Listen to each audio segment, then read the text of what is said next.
videonya. Check it out!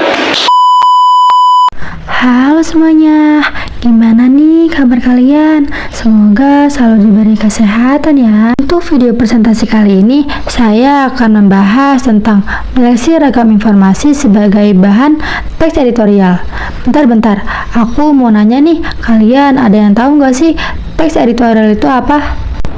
Iya, jadi teks editorial itu adalah suatu artikel yang memuat peristiwa atau fakta sebagai dasar menyatakan pendapat atau opini.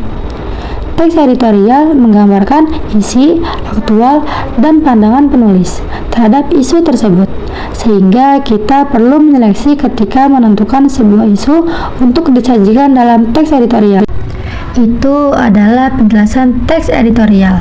Selanjutnya, ada langkah-langkah menyeleksi ragam informasi bahan teks editorial yang akan disampaikan oleh teman kita, yaitu Ersan Suhendar. Baiklah teman-teman, di sini saya akan menjelaskan tentang langkah-langkah menyeleksi ragam informasi bahan teks editorial. Nah, untuk yang pertama ada menentukan isu aktual dari berbagai media informasi. Yang kedua ada menyampaikan pendapat disertai argumen pendukung. Nah, untuk menentukan isu aktual dari berbagai media informasi, dalam menanggapi sebuah informasi harus menggunakan nalar agar tidak terjerumus dengan informasi yang tidak benar. Informasi dalam teks editorial digunakan sebagai pendukung teks tersebut karena teks editorial berisi pendapat seseorang terhadap suatu isu atau masalah. Pada umumnya, bahan dasar pembuatan teks editorial berupa berita aktual, fenomenal, dan kontroversial. Aktual merupakan suatu kejadian yang bersifat nyata, benar-benar terjadi, tetapi tidak terikat dengan waktu. Berita yang kontroversial adalah berita yang mengundang perbedaan pendapat di masyarakat. Baiklah teman-teman, untuk cara menentukan bahan atau isi aktual untuk membuat teks editorial akan dijelaskan oleh teman saya, yaitu Aden. Adapun cara menentukan bahan isu aktual untuk membuat teks editorial. Yang pertama, menentukan topik permasalahan yang akan ditulis dalam editorial. Yang kedua, dapat memilih topik yang sedang banyak diperbincangkan di masyarakat. Yang ketiga, mendata semua hal yang berhubungan dengan topik permasalahan yang akan diangkat dalam cerita teks editorial. Selanjutnya, cari informasi dari internet, media massa, menonton televisi, atau dari obrolan orang lain yang bersumber informasi yang terpercaya. Setelah itu, baca dan pahami informasi yang telah dikumpulkan sebagai bahan menulis teks editorial. Baik, itu adalah cara menentukan bahan isu aktual untuk membuat teks editorial. Yang kedua itu ada menyampaikan pendapat disertai argumen pendukung yang akan dijelaskan oleh Sang Yoga. Nah, di sini saya akan menjelaskan tentang cara menyampaikan pendapat yang disertai argumen pendukung. Sebuah teks editorial atau opini memang didominasi oleh pendapat berupa sudut pandang penulis terhadap suatu permasalahan. Pendapat merupakan gagasan, pikiran, atau ide tentang suatu hal. Bisa dari orang ataupun peristiwa. Dalam mengajukan pendapat harus menyertakan argumentasi.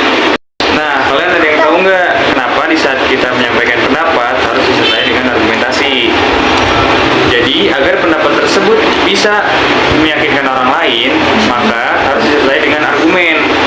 Dengan begitu, argumen dapat diartikan sebagai suatu yang memperkuat pendapat, sehingga suatu pendapat lebih mudah untuk diterima. Di sini saya akan memberikan satu contoh teks editorial tentang pendidikan. Apakah sistem zonasi penerimaan murid baru sudah bijak? Bener banget nih guys, jadi sejak tahun 2018 lalu sistem zonasi dalam penerimaan murid baru sudah diterapkan di sekolah-sekolah. Tujuan berlakunya sistem ini yaitu untuk mempercepat pemerataan pendidikan agar yang pintar tidak hanya berkumpul dengan yang pintar dan yang tertinggal berkumpul bersama yang tertinggal. Namun, apakah sistem ini sudah tepat?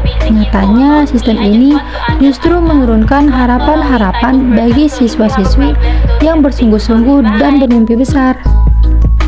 Di sini ada ragam informasi dalam teks editorial yang menjadi bagian penting yang harus diperhatikan oleh redaksi sebuah media cetak maupun elektronik untuk dijadikan bahan penulisan teks editorial itu sendiri. Yang pertama, harus menyiapkan naskah yang ingin dibaca. Yang kedua, berilah tanda menggunakan stabilo pada bagian yang dianggap penting. Dan yang ketiga, bacalah naskah berkali-kali, minimal 2 kali. Jangan lupa untuk mencatat ide pokok pada setiap paragraf. Dan yang terakhir, disarankan untuk membaca kembali naskah dan membuat kesimpulan. Jadi, kesimpulannya tentang menyeleksi ragam informasi sebagai bahan teks editorial itu, teks editorial dapat juga disebut teks opini. Sesuai dengan namanya, teks editorial berisikan pendapat atau pemikiran penulis mengenai suatu topik. Demikian penjelasan dari kelompok kami. Semoga teman-teman semua dapat memahami dan mengerti mengenai materi yang kami sampaikan dengan baik. Kurang lebihnya mohon maaf. Wabillahi taufiq wal hidayah. Wassalamualaikum warahmatullahi wabarakatuh. Bye-bye.